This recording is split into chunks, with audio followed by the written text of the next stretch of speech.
अति प्राचीन वैदिक कालीन शिक्षा पद्धति गुरुकुल आश्रम की ओर लौट रहे मिथिला के छात्र। मिथिला के प्रसिद्ध गुरुकुल आश्रम लगमा के तर्ज पर समूचे मिथिलांचल में खुलेंगे 108 गुरुकुल आश्रम। संस्कृत महाविद्यालय सरिसवपाही में गुरुकुल आश्रम के छात्रों ने बड़े ही हर्षोल्लास के साथ मनाया संस्कृत दिवस। संस्कृत महाविद्यालय सरिसवपाही में लगमा के तर्ज पर संचालित हो रहा गुरुकुल आश्रम। जैसे कि हम जानते हैं कि हर वर्ष श्रावण मास की पूर्णिमा तिथि को संस्कृत दिवस मनाया जाता है। इसी तत्वाधान में सरिसवपाही के संस्कृत महाविद्यालय में संस्कृत दिवस बड़े ही हर्षोल्लास के साथ मनाया गया। कार्यक्रम की शुरुआत प्रभात फेरी के साथ हुई, जो कि महाविद्यालय से होते हुए सरिसवपाही, हाटी, बिठो, ईसहपुर बाजार होते हुए करीब 5 किलोमीटर का सफर तय किया। महाविद्यालय के प्रधानाचार्य डॉक्टर सतीश चंद्र झा तथा उनके सभी सहकर्मी उपस्थित थे। साथ ही आश्रम के आचार्य एवं करीब 51 बच्चे भी इस पद यात्रा में शामिल थे।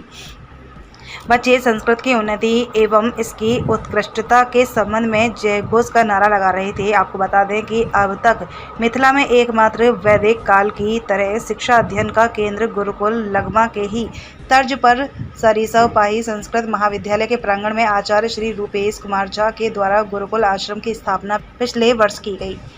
उन्होंने इस आश्रम की शुरुआत महज 7 बच्चों से की, जो कि अभी 50 से भी ऊपर है।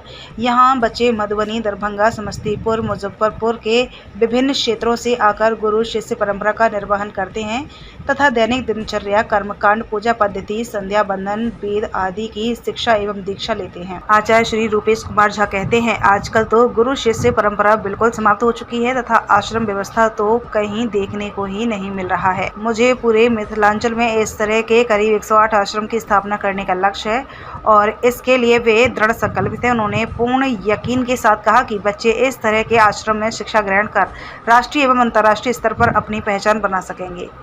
स्वयं आचार्य Shri Rupesh Kumar Jha NET JRF qualified हैं तथा कई सरकारी नौकरियों का त्याग कर इन बच्चों के लिए अपना सर्वस्व दे रहे हैं। वह इन बच्चों के लिए हमेशा तन मन धन से तत्पर रहते हैं। इस अवसर पर DAV स्कूल के शिक्षक संजीव कुमार, राहुल कुमार, लालू जी एवं सभी ग्रामीणों ने मिलकर सफल बनाया। चौथा स्तंभ की ब्यूरो रिपोर्ट। गुरुजी, सबसे पहले तो आपको दंडवत प्रणाम। और मैं चाहता हूं कि यह जो आश्रम व्यवस्था है इसके बारे में आप 2 शब्द बतलाएं। सबसे पहले आपको बहुत बहुत धन्यवाद जो इस तरह के कार्यक्रम के विषय में आप हमसे कुछ जानना चाहते हैं। और यह आश्रम व्यवस्था आप जैसा कि जानते होंगे कि इस मिथिलांचल में एक प्रसिद्ध आश्रम जो कि अभी भी प्रतिष्ठित है, लगमा ब्रह्मचर्य आश्रम।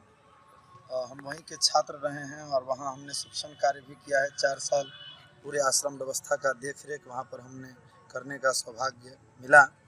और उसके बाद हम पिछले साल यहाँ पर जून में हम यहाँ 7 छात्रों के साथ आए थे और आज छात्रों की संख्या लगभग 70 के आसपास है। यह हमारे लिए सौभाग्य का विषय है। और आज का जो दिन है यह उसमें और भी मनोरम है, हम लोगों के लिए परम पुनीत अवसर है। श्रावणी पूर्णिमा को प्रत्येक वर्ष हम लोग संस्कृत दिवस के रूप में मनाते हैं और उसी परंपरा का अनुसरण करते हुए पहली बार यहाँ पर इस तरह का आयोजन किया गया। और सबसे पहले प्रभात भ्रमण का कार्यक्रम आज सुबह में हम लोगों ने किया और उसमें यहाँ से लेकर हम लोग लगभग 5 किलोमीटर का जो एरिया है उसका सफ़र तय किया। और इस बीच में आने वाले जो भी गांव थे, सरिसवपाही, हाटी, बिठो, ईसहपुर, इन सभी गांव से होकर हमारे सभी छात्र हम लोग गुजरे और संपूर्ण ग्रामवासियों का जहाँ जहाँ से हम लोगों का काफिला गुजरा वहाँ लोगों ने बहुत तहे दिल से स्वागत किया हम लोगों का। ये जो बच्चे हैं जी, ये क्या इसी गांव के हैं या फिर कहीं और से आए हुए हैं? नहीं, मैं आपको बता दूं कि यहाँ जो भी बच्चे रह रहे हैं इसमें एक भी बच्चा इस गांव से नहीं है। ये अभी तक दुर्भाग्य की बात है। और बहुत दूर दूर से बच्चे हैं, दरभंगा, मधुबनी, समस्तीपुर, सहरसा, सुपौल, शिवहर, सीतामढ़ी, समस्तीपुर, उसके बाद पूर्वी चंपारण, इन तमाम ज़िलों से बच्चे यहाँ पर आकर के रह रहे हैं। और यह भी खुशी की बात है हमारे लिए कि इसके लिए हमने कहीं पर न एडवर्टीजमेंट किया है, न प्रचार प्रसार का कोई माध्यम इस तरह का हमने बनाया। बस हमारा यह काम है कि जो हम बच्चों को पढ़ाते हैं वो फेसबुक लाइव करते हैं उसका।